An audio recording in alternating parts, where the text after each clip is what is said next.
Hello listeners and welcome back to Toolbox Talks. You're joining us today for part 2 of the Ultimate Referral Marketing System for Tradies and Contractors series that we're conducting. Guys, if you didn't hear the first one, go back and check it out.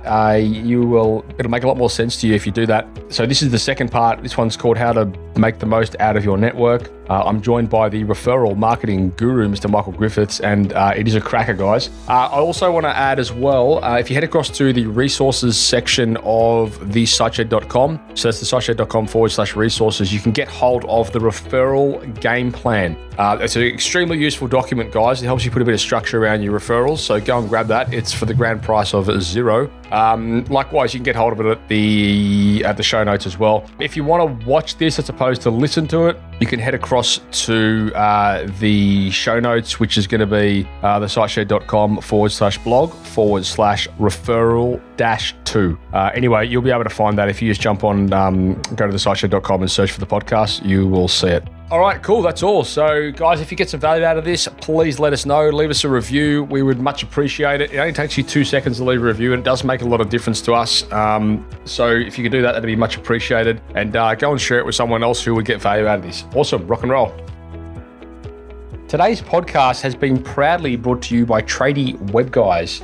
Tradie Web Guys work with tradespeople only on their websites and marketing solutions to help them stand out from their competition.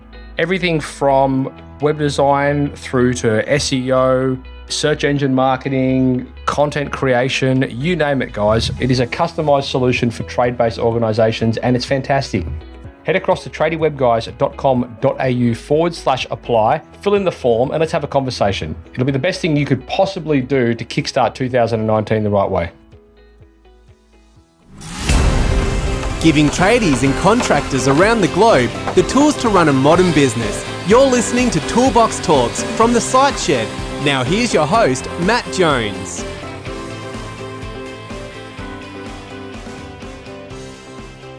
Hello there, listeners, and welcome back to Toolbox Talks and the Site Shed podcast. My name is Matt Jones. That is my man right there, Mr. Michael Griffiths. Michael, welcome back. Thank you, Matt. Great to be with you. So listeners or viewers, if you're watching this, you are joining us for the second part of the Ultimate Referral Marketing System for Tradies and Contractors series that I'm conducting.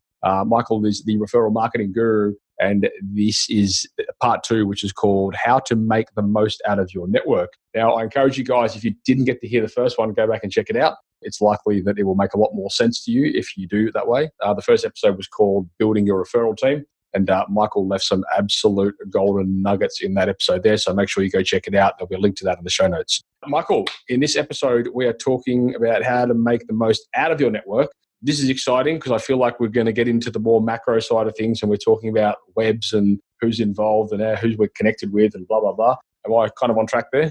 Yeah, spot on. Yep, exactly right. And it is exciting when you actually appreciate how big your network is. But more importantly, you don't need it to be big. You just need it to be active. And We're in control of that. And that's what's exciting. That's a very, very good point, actually. You see it across the board, not even I suppose it is a referral network in a way, but you look at some like Facebook communities and they're all about how many numbers they can have in the group. And the conversations that happen in there are garbage. Like it's rubbish. I'd rather have a group of 100 people that are all engaged and all contributing than 100,000 just not doing anything. Yeah, no, exactly right. We actually say, Matt, that if you've got an active network of 72 people, you'll create more business than what you can cope with. That's wow. It. 72. Yeah, crazy. And so, I mean, look, again, I imagine that this is completely relevant to anybody. I mean, we're talking, everyone has a network of some description, some bigger than others, sure. But I mean, we're not necessarily talking to anyone particular in that regard, are we? No. Everyone has a network. Everyone should be using their network. Today, we live in a world where through technology and social platforms, we're all connected. It's not 7 degrees anymore. I reckon it's about 2.5 degrees. Yeah, I agree. I would love to actually see what that 7 degrees of separation is scaled back to now with Facebook. Very true. Everyone knows everyone. Yeah, it's insane. Okay, cool. So let's jump in there. So let's talk a little bit about, I suppose, the reason why that we want to, really knuckle down on this network. And then I suppose we can dive a little bit more into how that practically looks. So, how you would formulate that, how you would structure it, et cetera, et cetera. Yeah, good. So let me start big picture. Why do you actually want a network? Well, if you're the one who is having to do all the business development, business creation yourself, eventually you're going to get burnt out. That's tough. So you need other people talking about you, giving you exposure, promoting you as often as you can. And that's where, if you have an active network, you're going to have people who are constantly speaking about you. So there's a couple of things I want to just touch on first, which will allow this to make a little bit more sense. Most people are hopeless at using their network simply because they have a transaction mindset. The only time they talk to their network is when they want something. Yeah. So the people who send a newsletter every 30 days and that's it, you've just shot yourself in the foot. Please don't. Just stop. Because the only thing you're doing is something for yourself. We just draw if you just draw a circle, write network in it, and on the left-hand side of the circle, you've got transaction people. Okay, people who the only time I'm going to speak to you is when I want something. Well, it's not going to take long before I stop listening to you. Mm-hmm. So on the other side of the circle, there are a couple of things that we've got to do. We've got to actually care about our network. So we've got to show our network that we actually care about them. Easiest way to show your network that you care about is actually tell them that. So I tell our guys all the time how much we actually care and appreciate them. Not because Michael says that's a thing to do, but because we do. And it's not hard to be that way. Because as soon as your network understands that you actually do care about them, what do you think they're going to start doing for you? They're going to start opening their mouth and becoming walking billboards for you. Mm-hmm. And there's no better thing that you could have than as many walking billboards as possible talking about you. The other thing that we've got to do is not only care, we've got to personally engage with our networks. So that doesn't mean that you've got to be non-stop on the phone speaking to them, but you've got to just keep popping up in front of your networks, showing them that you're there. Why? Because it only takes about 45 days before someone forgets you. That's it. You think how busy you are, how busy society is. Doesn't take long before you don't remember that particular person. Yeah. So I say it's up to us to make sure that we stay in front of our networks all the time. And if we're not staying in front of our networks, how can they talk about you? They're not remembering you. So all of a sudden now, let's just go that you've got one of the people you've met about 6 months ago I'm an electrician, was a plumber. And they're over there at this house and they're doing good stuff. And the house owner says, we probably need an electrician also to finish some lights. Well, if you weren't front of mind of that person in the last week, they've got no hope of saying your name. Mm. Not because they don't want to, but because they simply won't remember you. So we need to make sure that with our networks, we are constantly being active, engaged, and creating touch points so that we are therefore remembered. If you are simply a transaction with your networks, you may as well just give up now because your networks will never do anything for you because they see you as a transaction person rather than someone who they want to create opportunities for. So that's the starting point. If we don't understand that, get that way of thinking right, anything else we're about to go to is just a waste of your time.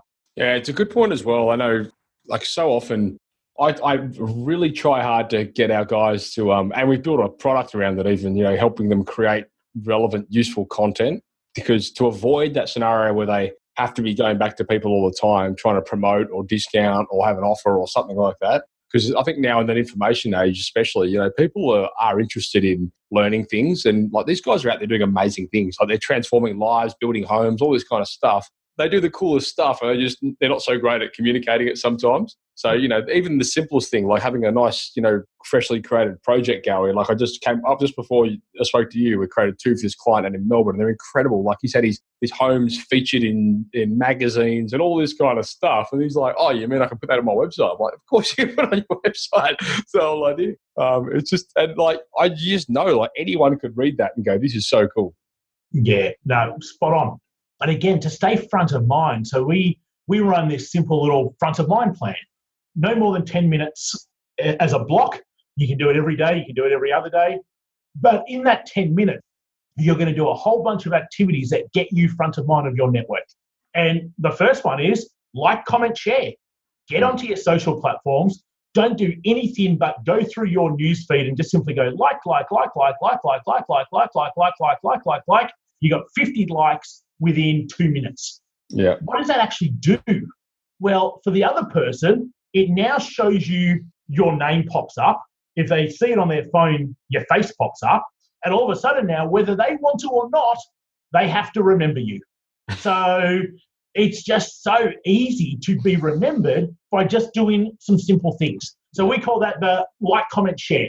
Don't do it for more than 2 minutes, and just go through a platform, doesn't matter what platform, and just simply like the people that you've got there. We interrupt this podcast today to talk to you very quickly about Tradie Web Guy's content creation program. That program has been designed specifically for trade-based organizations as a way that you guys as trade business owners can start creating content that enables you to engage better with your customers and your potential customers. It will enable you to build trust and build rapport, because what you're doing is you're investing in educating them. Biggest problem that we see with our customers today is that they're not regularly updating their websites. And that's a problem because, first of all, the search engines are looking for that. And second of all, potential customers are also looking for it. Tradie Web Guy's content creation program has been specifically designed to help you get regular, relevant content on your website consistently every month. We know that it's hard when you're out there on the tools, and we know that sometimes you don't always have the time to be able to do these things yourself. So we're taking it off your hands for you. It's a service that we're offering for you guys. We want to make sure that you're getting this done because we know how important it is. Anyway, head across to tradiewebguys.com.au/content, fill in the form, and one of our representatives will come back to you. Second thing you can be doing is just doing simple announce, promote if other people have things on. So just constantly just go, how do I do something that makes somebody else feel warm and fuzzy? And when you think like that, you're going to come up with a whole bunch of things that'll get you front of mind. How do you just, we call it horn tooting, tell the rest of your network how good someone else is in your network? Because again, as soon as you do that, how does it make that person feel? All of a sudden, Matt looks at his phone and sees that Michael's mentioned him. Well, of course, he's going to go and see, oh, what's that about? And Michael says, hey, at Matt Jones, if you're a tradie looking to be able to improve your marketing, you need to go and talk to Matt. How does that make Matt feel? And straight away, what is Matt going to do? He's going to go out of his way to probably reciprocate in some way. Now, not why, if that's the intention, we're missing it, but that's what's going to happen. But feel good that you're actually helping other people. And if you can do that more and more and more with your network, it doesn't take long before you're just being spoken about anywhere and everywhere. Like, I'm amazed how many people send me an email going, oh, so-and-so was just talking about you and they're in San Diego or they're in Brighton in the UK. And I'm like, yeah, there you go, hey? But that's just simply because we're just so engaged with our network. We treat it like a big family. And I think if you can get to that way of thinking, especially if you service a 10-mile or 10-kilometre radius, you're the local town, it won't take long before you're it. No one else will stand a chance because simply we want to be connected to others more than ever before. And that's what you're facilitating by being this to your network and being active and engaged with your network. How would that conversation have looked, Michael, say 10, 15 years ago before, social media and before the ability to like, click, share, that kind of stuff? Yeah, I certainly back then networking events would have been far more valuable than probably what they are now. Right. Because you can connect. I can connect 100 people and have 50 meaningful conversations in 60 minutes versus 30 minutes of traveling, a 60-minute event, 30 more minutes of traveling. So that's not saying that there's not places for events and going to events, but it's certainly changed the landscape greatly. Also, there's just far less that you could actually do. I think it was harder to be remembered, but maybe you didn't need to be remembered as often because life wasn't so hectic or busy either. Right. So you probably didn't have to be every 45 days. It could be twice a year type of thing, and people would still remember you. So certainly the landscape has changed. I think the big thing is you just got to have fun with it. And you can't do anything wrong unless your mindset is transaction and it's all about me, in which case your network will never do anything for you anyway. Yep. No, I love it. All right, cool. So is that pretty much, does that sum up that episode? That's our starting point. Do you think, Matt, you're going to keep me quiet that quickly? No. So how do you get the right network? So we just talked then about using networks. Well, we talk about 3 accelerators around our networks. The first accelerator, you've got to grow your networks with the right sorts of people. So most people, they don't got no plan for their network. Whoever turns up, and that's good enough for me. No. You've got to grow your networks with people who can buy from you, people who can partner with you, and people where you can open doors for one another. So you've got to intentionally go out there and grow your networks. So we talk then on social media. Go and add the right sorts of people to your social media pages, so that way then when you share that you've just been in a magazine, you promote good content, that all of a sudden the right people are seeing it, and not just people who've got no chance of ever buying from you, partnering with you, or opening doors for you. So that's the first accelerator, grow. Second accelerator, engage. If you're not engaging then with your networks, nothing's going to ever happen. I wake up every morning and look at my notes, and the first thing that says in my notes, conversations equals opportunities. If you're not creating conversations, you're not creating opportunities. And whether that be opportunities to partner, to sell, to open doors, to just create more opportunities, doesn't matter. They're all opportunities. So we need to make sure that we're creating engagement, because the third accelerator are conversations. And you can't create conversations unless you engage with people. Great example. Sorry, Matt, cutting you off there. Great example. Just before we jumped onto here, and I saw this video.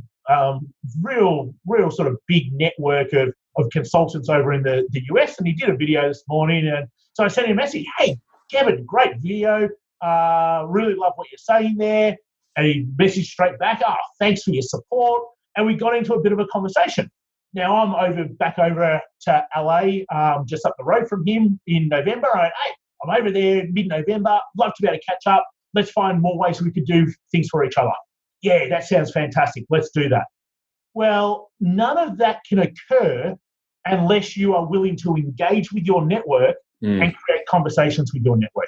Yeah. So what I want you to think about is, well, what opportunities are you leaving on the table simply because you're not engaging with the people you've got around you? And therefore, you're instantly leaving, whether they be opportunities to sell, to partner, to have doors open, you're leaving those opportunities on the table because it's sort of head down, bum up on the tools, and not thinking, how can I work on the business as much as in the business? There's a fine line though, isn't there? Like, I know the grow part of it seems to be relatively obvious. Just find people you want to follow, connect with them on social media, blah, blah, blah. Like, it's not so hard. But then engage in conversations is where I see so many mistakes. And, you know, like, obviously running a podcast, we get people come to us all the time and they talk about, oh, you know, I want to, you know, oh, how about I come on the show and I can, you know, talk, I've got a business that does this. And I think you guys are so far off the mark, it's not even funny. And like, oh, but, you know, oh, they want to have a product or something. And really interestingly, I'm not into plugging things, but the fellow that wrote this book here, which I'm currently reading, Robert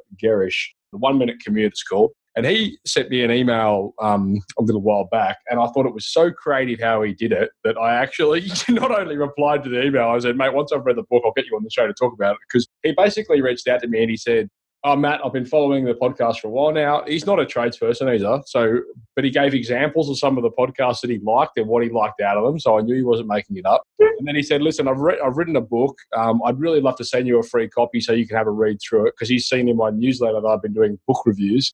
And he said, if you can have a read through it, and then if you've got any questions or if you think it might be relevant to your audience, I'm happy to have a chat. And I thought that's such a good way to go about it, instead of, hey, I do X, Y, Z. Can I come on your show? Yeah. Spot on. So true. And that's just simple, engage conversation to create an opportunity. And but I don't know about you, Michael. Every single time I log into my LinkedIn, there's about 450 direct messages from people who want to connect. And as soon as you connect it, there's some robot that just fires straight back. Hey, notice you do X, Y, Z. I do this, this, and this. How about we connect and we can do business? And I'm like, you guys are fucking, you're gone. Instant delete. Correct. Yeah, no, spot on. And that's why, if you just had 72 in a network that you're actively engaging with, that we're remembering you, that we're talking about you, you'd have more opportunities than what you can deal with. So don't think that this is going to consume your life, that you can't do anything else. Nah, just do little bits. Just spend the odd 5 minutes each day, and that's plenty. And to be fair, like most people would be spending way more than that anyway, probably on Facebook, LinkedIn, whatever it is. They're just probably not spending the time doing it productively, right? Spot on. Yeah. I think they still say the average person spends 55 minutes a day on Facebook. Yeah. I'd believe it for sure. I've had to limit myself at times. No, perfect. So that there sort of gives us some good understanding and a few things to be able to go on with to start using our networks more effectively. So in episode 1, we spoke about how to go about like building those referral teams and building those networks. In this episode, we've spoken more about, I suppose, how we can start leveraging them. And then in the following episode, which will wrap it up, we're going to talk a little bit more about how we can build out referral partnerships. Is that right? Yeah, it'll create partners. So bit of a difference between referral partnerships versus referral teams. Our teams are building our sources, where having partners is all about how do you get mass exposure and how do you leverage into other people's networks so that you're not selling one by one, but you are in front of lots of people all at once. So there's a whole new way of being able to do that. Okay, because I'm glad you clarified that, because I was a little bit unsure what the difference was between a team, a network, a partnership, but that makes sense. All right, cool. Well, did you want to add anything else to that episode before we wrapped it up? No, I think we're all good. All right, cool. Well, once again, listeners, you can head across to the resources section on the site sheet there if you want to get hold of Michael's referral game plan. I encourage you to do that. There'll also be a link to his book, which I also encourage you to read. Yes, read the R word, I know. But apart from that, guys, we'll be coming back with a final episode, so stay tuned for that one, and we'll look forward to speaking to you then. Thank you for listening to another episode of Toolbox Talks. If you're liking what you hear, then you can head across to thesiteshed.com, where you can join our community by signing up to our Toolbox Talks. You'll get sent a weekly notification, which is basically a highlight of everything that we've spoken about during that week, along with any other industry news that may be relevant or specific to the trades. If you're enjoying the show, you can head across to iTunes, Stitcher, or SoundCloud, where you can leave us a review. That would be fantastic, and all the reviews get read out in the show. Likewise, if you have any friends or colleagues that you think would benefit from the show and the episodes that we create, then please go ahead and share it with them.